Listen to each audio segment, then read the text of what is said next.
전도서 1장 3절에서 7절까지 말씀입니다. 해 아래에서 수고하는 모든 수고가 사람에게 무엇이 유익한가? 한 세대는 가고 한 세대는 오되 땅은 영원히 있도다.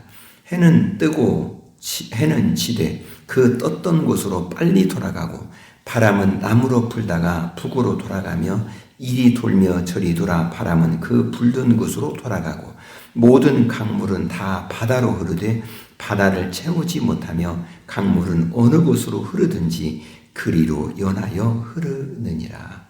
아멘.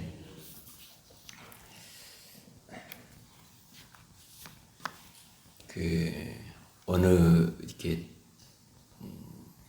현자, 지혜자죠. 아가 이런 말을 했습니다. 사람에 대해서 이야기를 하면서 이렇게 말합니다. 사람은 100년을 버틸 구조물, 건물이나 이런 거죠.를 건설하기 위해서 자금을 도달하고 그럽니다. 그런데 그것을 위해서 자기를 위험에 빠뜨릴 경우가 많다라는 것입니다.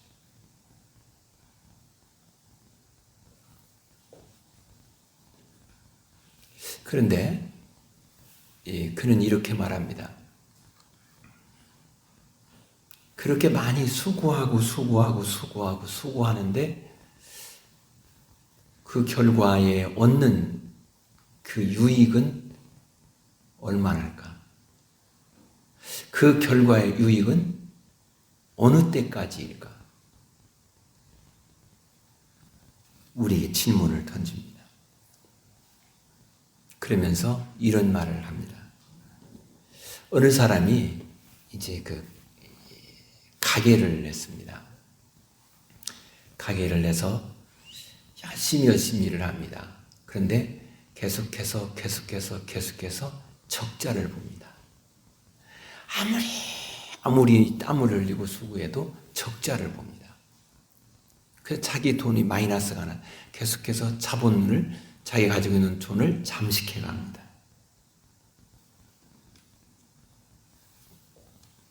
그러면 그 사람은 그런 상황에서 어떻게 하는 것이 지혜로울까? 계속해서 그냥 이렇게 자본 잠식이 되어 가고 있고 도무지 이 흑자로 돌아설 기미가 안 보이는데도 계속하는 것이 지혜로울까? 아니면 다른 길을 찾아보는 것이 지혜로울까?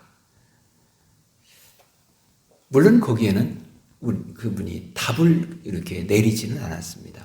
왜냐하면 그것은 우리들이 생각해 보라는 거예요. 어느 것이. 그러면 그분이 이렇게 말하는 이유는 우리 육신이 이 땅에 태어나서 삶을 살아가는데 마치 자본 잠식이 되어지듯이 우리 육신이 시간이 가면 갈수록 점점 힘도 약해져 가고 이게 자꾸 약해져 간다는. 그러면 그것이 어느 때까지 내게 그런 유익을 주는 것으로 결론이 날까? 그것이 내게 큰 유익이 되어지지 않는 것이라고 한다면 얼른 우리의 생각을 어떻게 하면 내 인생에 가장 유익한 인생이 될 것인가 깊이 생각해 보아야 되지 않겠느냐라고 이야기를 하는 것입니다. 사람이 열심히 수고하고 일을 합니다. 열심히 땀 흘립니다.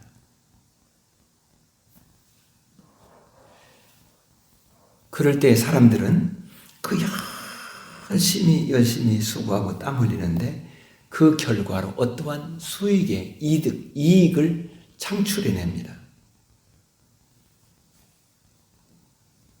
그리고 그 이익이 남아 있습니다.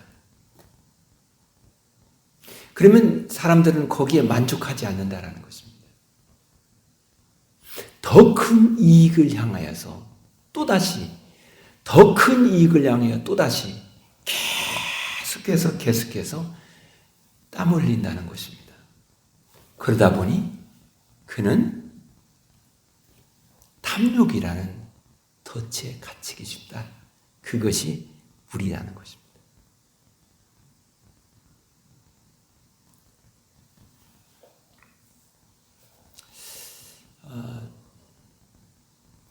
미국에 이제 록펠러 재단이 있죠. 어느 분이 이제 물었습니다. 당신이 그만한 돈을 많이 벌었으면 이제 충분하지 않겠느냐라고 말합니다. 그러니까 이분의 대답, 조금만 더 돈을 벌고, 한참 얼마 후에 다시 똑같은 질문을 또 했습니다. 이제 당신의 기업은 더 많이 돈을 벌고 더 잘 되니까 이만하면 충분하지 않겠습니까? 그러니까 그분의 대답이 뭐라고 할까요? 조금만 더 돈을 벌고. 그리고 그 인생을 마감합니다.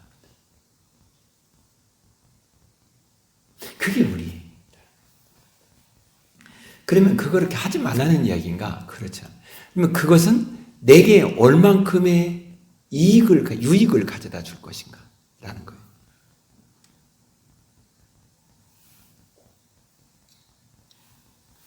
내게 어느 만큼 유익을 줄까? 그것이 영원할까? 아니면 유한할까? 그런데 우리는 그것을 위해서 우리는 우리 스스로의 위험을 차치할 때가 많다라는 거죠. 저는 지금 그것이 잘못됐다는 걸 전제하고 말하는 게 아닙니다. 그게 뭐야? 이렇게 이걸 지금 말하고 전제하는 것은 아닙니다. 생각을 해보자라는 것입니다. 어느 것이 내게 가장 큰 유익인가라는 것입니다.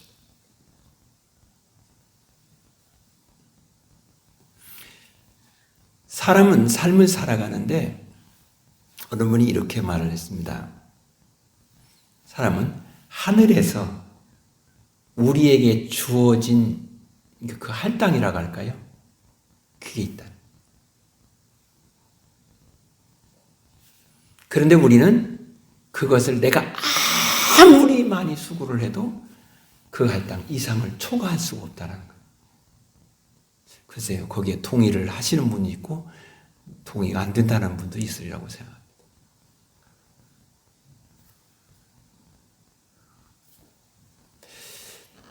내가 아무리 수고를 하고 아무리 한다 할지라도 하나님이 정한 시간을 초과할 수 없다라는 것. 이게 이제 어느 철학자가 한 말이에요. 그 시간을 초과할 수 없대. 내가 숨을 내쉬고 들이쉬고 내쉬고 들이쉬고 하는 그런 모든 것, 그거 하나도 하나님이 정하신 그것을 초과할 수가 없다라는 것입니다. 그러면 우리는 제한 속에 살고 있다라는 말이 되는 것입니다. 이 속에 살고 있는 우리가 가장 우리의 마음속에 우리의 지혜는 값지게 이 시간을 쓰고 싶은 것입니다. 값지게 살고 싶은 것입니다. 열심히 수고하고 땀 흘립니다. 근데 그 땀 흘린 그런 모든 그것이 가장 값진 땀이 되기를 원하고 가장 값진 시간이 되기를 원하는 것, 그것이 모든 많은 사람들이 가지고 있는 공통적인 생각이라는 것입니다.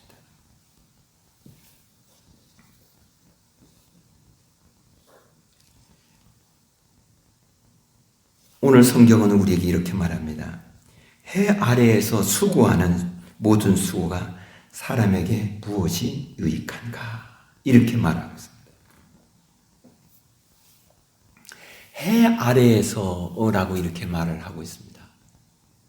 이 말은 저 해 아래라는 말, 이런 의미도 있습니다만 하나님이 천지 만물을 창조할 때 가장 먼저 이렇게 창조한 것이 빛입니다. 그 빛을 드러내고 나타내고 우리에게 가시적으로 보여주고 하는 것이 해입니다. 그래서 하나님이 빛을 창조하였습니다.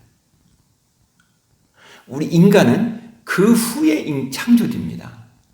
그러면 우리는 이게 해 아래라는 이야기는 지금 해가 저 하늘에 떠 있고 내가 그 아래 살고 있다라는 의미도 됩니다만 또 다른 의미로는 하나님이 해를 먼저 창조하시고 그리고 그 다음에 우리 인간이 창조되었다. 그러면 우리는 이렇게 생각합니다. 그럼 우리는 해보다 늦게 창조되었으니까 못한 존재인가?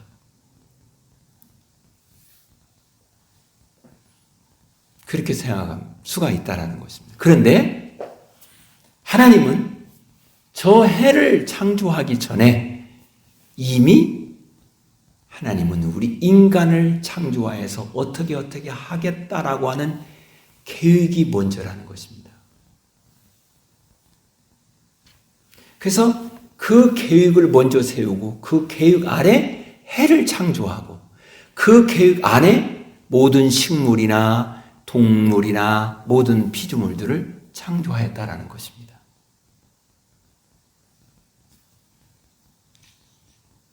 그러면 이러한 여기서 해 아래에서라는 이야기를 통해서 말하고 있는 것은 하나님의 계획이 가장 우선이고 그 계획 속에 내가 있다라는 거죠. 그렇다면 우리에게 있어서 가장 값진 생애는 뭘까? 가장 이런 모든 것들을 만들기 전에 저 해, 그 다음에 내가 열심히 만드는 구조물, 모든 피조물, 다른 모든 것, 그것 이전에 하나님이 계획하신 그 계획을 먼저 생각하며 살아가는 것이 가장 값진 생애가 아니겠느냐. 이 이야기를 하고 있는 것입니다. 그래서 내게 있어서 가장 유익한 것이 뭐냐라는 이야기를 지금 오늘 이 3절 말씀에서 우리에게 먼저 시작하고 있는 것입니다. 그래서 우리가 우리 인생에서 가장 값진 것이 뭘까? 그분이 계획하였으니까 그 계획을 따라서 내가 오늘 수고하고 살아간다면 그것이 가장 값진 것이고 그 계획을 따라서 내가 땀을 흘린다면 그 흘리는 땀이 가장 값진 것이 아니냐 이야기를 하는 것입니다.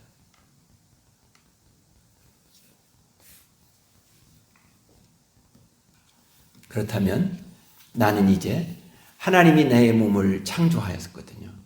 그러면 그 계획하심 속에 내가 있으니까 내 몸을 거기에 맞춰서 하나님이 계획하심을 따라서 내 몸이 움직여져 갈 때 그 삶이 몸이 움직이는 발걸음 그것이 가장 귀하고 값진 것이 아니냐라는 것입니다.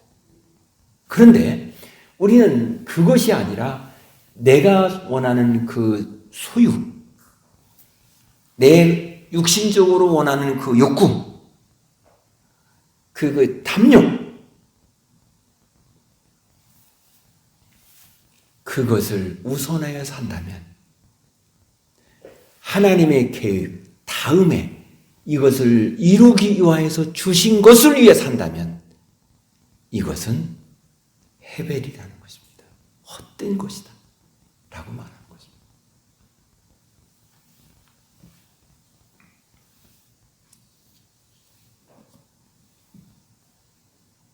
따라서 오늘 우리의 마음에 하나님이 본래 계획하신 그 계획을 따라 살려고 하는 그 간절한 열망,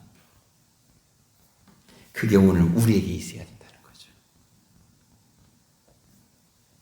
그래서 오늘 이 전도자 1장 1절 말씀에 다윗의 아들 예루살렘 왕 전도자가 말하려고 하는 헛되고다라고 말하면서 무엇이 헛된가? 라는 이야기를 우리에게 말해주려고 하는 것입니다. 그래서 오늘 이 솔로몬은 우리에게 이렇게 말합니다. 오늘 내가 하나님이 계획하신 그 계획을 우리에게 말씀하신 것입니다. 그것이 성경입니다. 그러기에 이 하나님의 말씀인 성경을 따라 사는 수고가 가장 이 세상에서 유익하고 값지고 작품이 되어가지 않겠느냐 라고 말하려고 하는 거죠.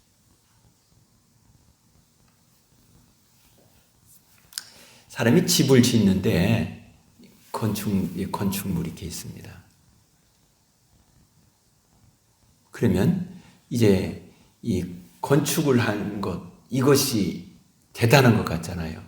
그런데 이 건축보다 더 중요한 것은 설계죠. 근데 설계 도면을 그렸어요. 그러면 이 도면을 그린 것이 가장 우선이냐? 그게 아니라는 거죠. 이미 건축사가 도면을 그리기 전에 머릿속에 어떤 건축을 어떻게 할 것인가 이미 머릿속에 그림을 그려놓고 있죠. 그것을 도면에 표현한 것, 그것이 설계도예요. 가장 중요한 것은 건축사가 어떤 건축을 할 것인가라는 것을 계획하는 것입니다. 그 계획대로 건축이 잘 되어지면 그 건물은 작품이 되어져 가는 것입니다.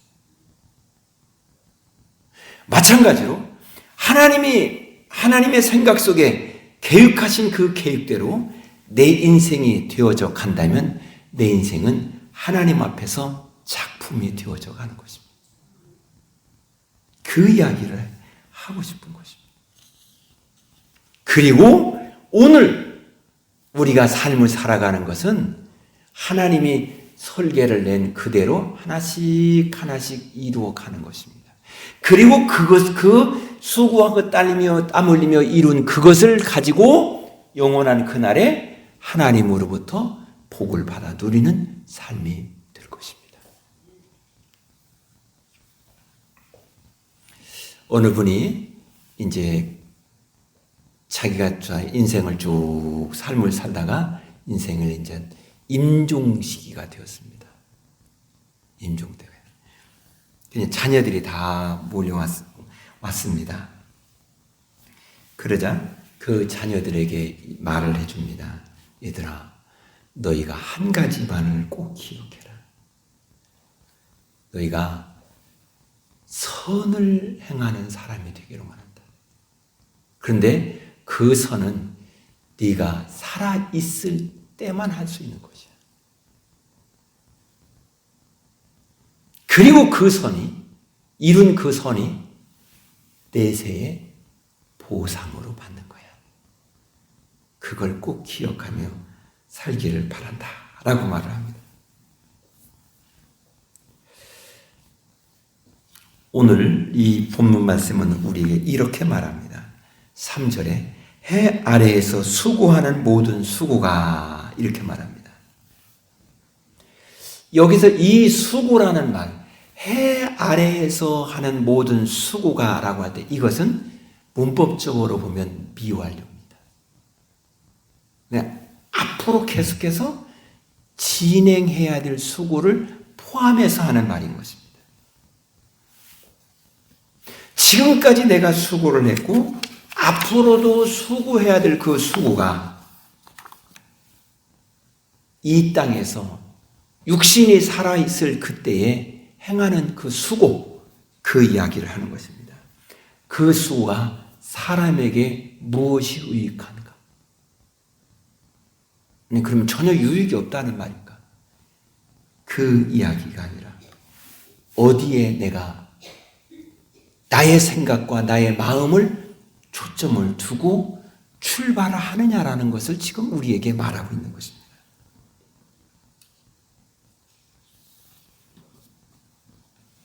그러면 오늘 본문은 3절은 이렇게 말씀을 시작하고 있습니다. 해 아래에서 수고하는. 아니 해만 있나요? 구름도 있잖아요. 이 하늘에는 구름도 있잖아요. 그죠? 구름도 있고. 근데 해 아래에서. 그럼 왜 해 아래에서라고 오늘 이 3절에서 우리에게 말할까? 다른 이 구름은요, 바람이 이렇게 불면은 그 푸른 바람에 의해서 저쪽으로 이동해 갑니다. 한참 가다가 또 저쪽에서 바람이 슉 불으면 휙 돌아가지고 알 수가 없는 거예요. 어디로 가는지 종잡을 수가 없어요.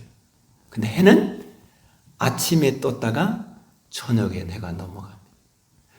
넘어가서 이제는 없어졌나? 라고 생각하는데 재빨리 다시 아침에 떴던 그 자리로 돌아가서 그분이 정한 그 시간에 떠오르려고 준비를 딱 하고 있습니다. 그리고 다시 해가 떴다가 넘어가다 또 역시 넘어가면 여전히 변함없이 해가 열심히 비추는데 그 땅에 비추고 있는데 먹구름이 콱 껴서 그냥 해가 비치지 못하게 했던, 어떻게 했던 저렇게 했던 상관없이 그 해는 여전히 아침에 하나님이 그 정한 시간에 떠오르게 할 때 그때 떠오르려고 준비하고 있는 거예요.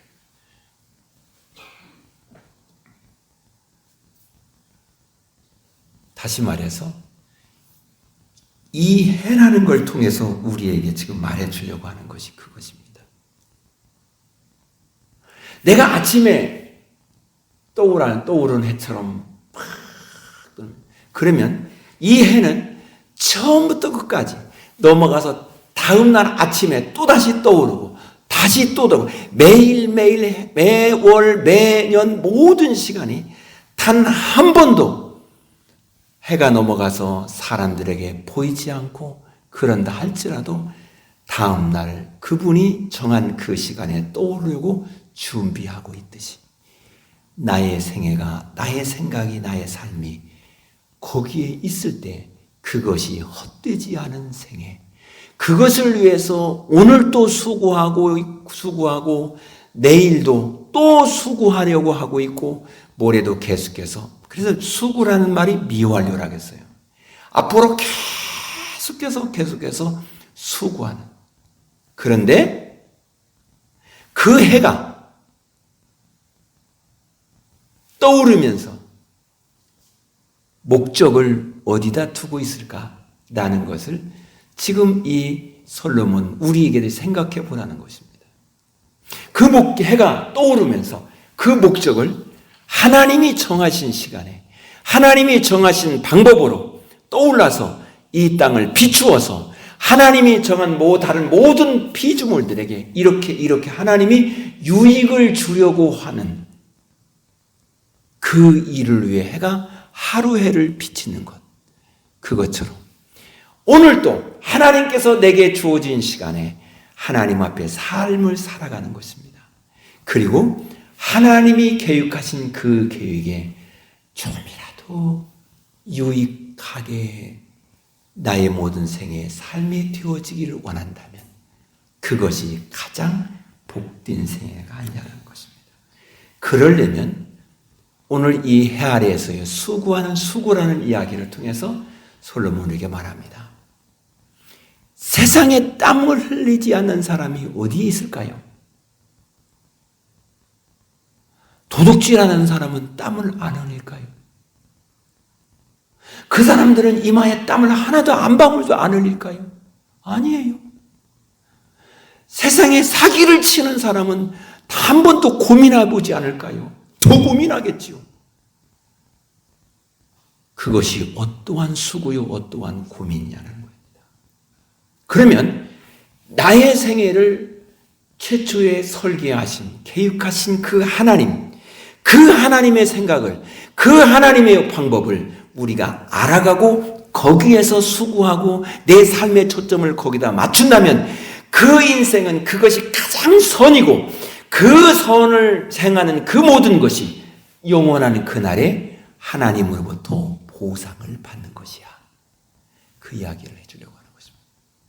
그렇다면 나는 이제 내가 제일 먼저 해야 될 일은 하나님이 계획하신 그 계획이 무엇인지, 나를 향한 계획이 무엇인지 그것을 생각을 하고 내가 어떻게 하나님 앞에서 살아가야 할 방법인지 라는 것을 생각하고 연구해가는 것, 그것이 오늘 우리가 추구해야 될 삶의 모습이 아니냐라는 것입니다.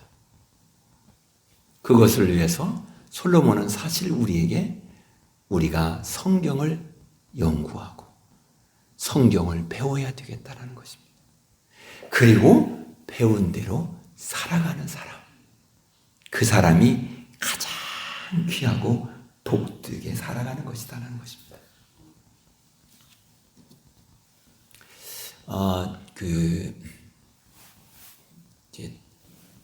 유대인 그 랍비 학교가 있어요. 랍비 학교. 랍비 학교는 이제 우리 신학교와 같은 곳입니다. 거기에 이제 랍비 학교를 이제 박사 과정을 다 마칩니다. 마치고 나면 랍비 이제 그 임직식을 하는 거. 근데 그 이제 박사를 받. 근데 그때에 이제 그 학교 총장님이죠. 이 해년마다 반드시 해주는 말이 하나 있대요. 해주는 말. 이것은 절대 놓치지 않고 한답니다. 그게 뭐냐면 당신은 이제 이 학교의 졸업장을 받았고 그리고 당신이 이제 박사의 학위를 받았습니다. 그것은 이제 당신이 하나님의 말씀을 연구하고 그 말씀대로 살아갈 연장을 받은 것입니다. 이제부터 시작입니다. 라고 말을 합니다. 그렇지 않나요? 학교를, 예를 들어서 내가 대학을 졸업하고 대학원을 졸업했습니다. 그러면 내가 이 대학원을 졸업했으니까 이제는 내가 이런 사람이야. 내 이력서 한 줄을 쓰기 위해서 대학을 졸업하는 것인가요? 그런 건 아니겠죠. 그는 이제 새로이 더 깊이 내가 연구하는 그 학문을 위해서 연구할 수 있는 하나의 연장을 내가 들은 것이라는 것입니다. 이제부터 시작. 예수 그리스도를 믿어 구원받은 하나님의 사람들이 하나님 앞에 삶을 살아갑니다. 세례를 받았습니다. 그럼 이제는 다가 아니라는 것입니다. 교회를 다니다 보니까 어느 때가 되니까 교회에서 집사를 임명해 줍니다.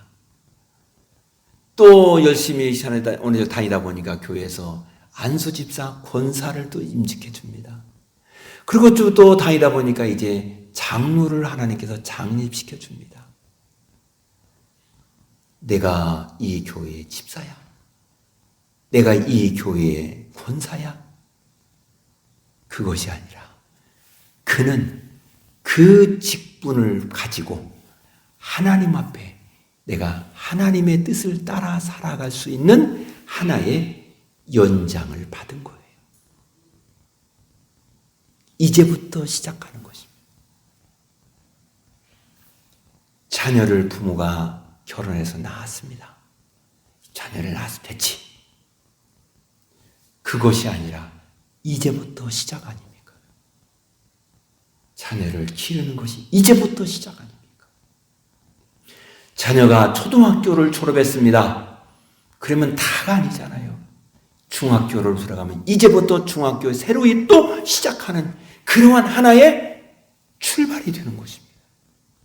그가 성장의 어른이 되어서 결혼을 합니다. 이제 그는 자기 혼자 모든 걸 사고하고 자기를 중심으로 살던 사람이 이제 부부로 인연을 맺어서 가정이라는 그것을 꾸려서 이제부터 다시 또 시작하는 거 아닙니까? 그러다 보니 또 자녀를 낳습니다. 그것은 계속해서 시작입니다. 그 시작점에는 항상 우리가 생각해야 할 것이다. 이 나의 모든 이러한 것을 계획하신 그분의 계획, 이것을 생각하고 그것을 연구할 줄 아는 하나님의 사람이 되어야 될 줄 믿습니다. 사람에게 노하우라는 말을 씁니다. 가정에서 부부가 삶을 살아가는데 처음에는 남편이 무엇을 좋아하는지, 음식을 무엇을 좋아하는지 잘 몰라요. 그래서 이렇게 만들어보고 저렇게도 이렇게 좌충우돌 할 수가 있습니다. 그러다가 남편은 이러한 것을 좋아하고 음식은 이러한 걸 좋아하는구나. 그걸 알았습니다. 그러면 다음부터는 음식을 만들기가 얼마나 쉽겠어요. 그게 노하우잖아요. 반대로 남편은 내 아내가 무엇을 어떠한 색깔을 좋아하고 어떠한 삶의 스타일이 내 아내가 가장 편하고 쉽게 접근하고 좋아하는 것인지 알았어요. 처음에는 모았어요. 좌충우돌 할 수 있잖아요. 그러나 알았어요. 얼마나 쉽게 접근할 수. 그러면 그것이 그냥 되는 것이 아니라 연구해야겠죠.